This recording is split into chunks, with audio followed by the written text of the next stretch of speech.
The Truman Show is littered with flat Earth references. Why do you think that Truman has never come close to discovering the true nature of his world until now? We accept the reality of the world with which we're presented. It's as simple as that. He was absolutely determined to discover the truth. There's no way we could prevent him. Ultimately, Truman prefers his cell. Hidden Messages in The Truman Show. It's co-produced by Richard Luke Rothschild. The Truman Show is a movie made by the Rothschilds family. The Truman Show logo shows a picture of Earth, which doesn't make a lot of sense for the Truman Show itself. You would think that it showed a picture of Truman's town. But the funny thing is, the dome that Truman lives in over there in Hollywood actually pans out and turns into Earth. Right here, it just changes from Truman's dome into the sphere Earth. So it seems that the Truman Show logo itself is showing that this is not a story about one town, it's a story about the Earth.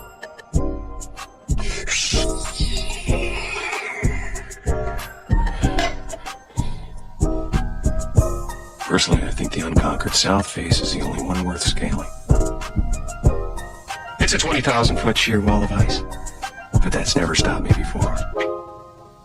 The stars are fake or artificial, and there's actually a rip in the dome.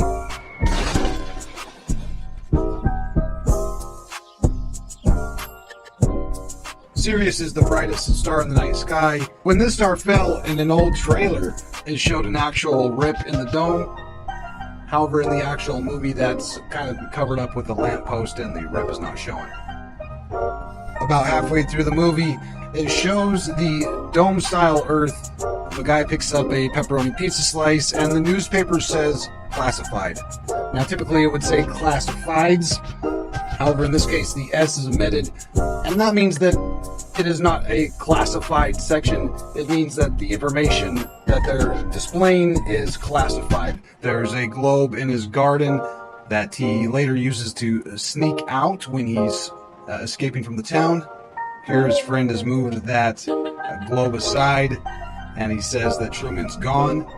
Truman's radio is another sphere Earth.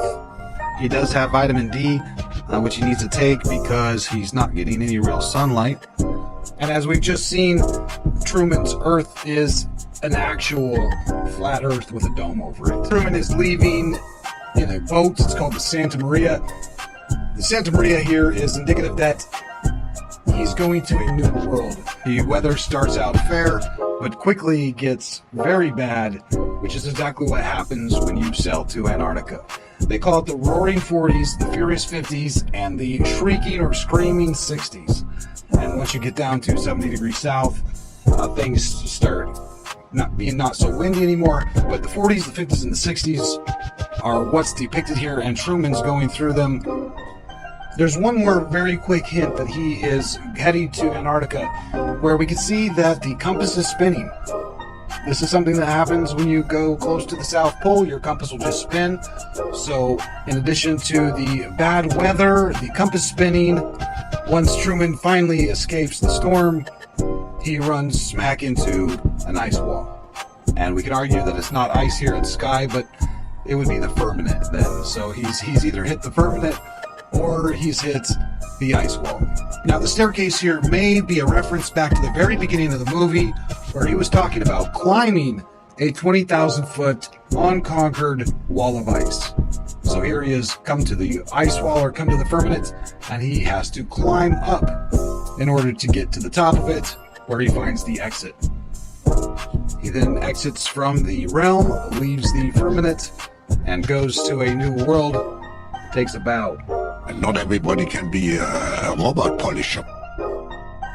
Is this your country? No, my country lies beyond.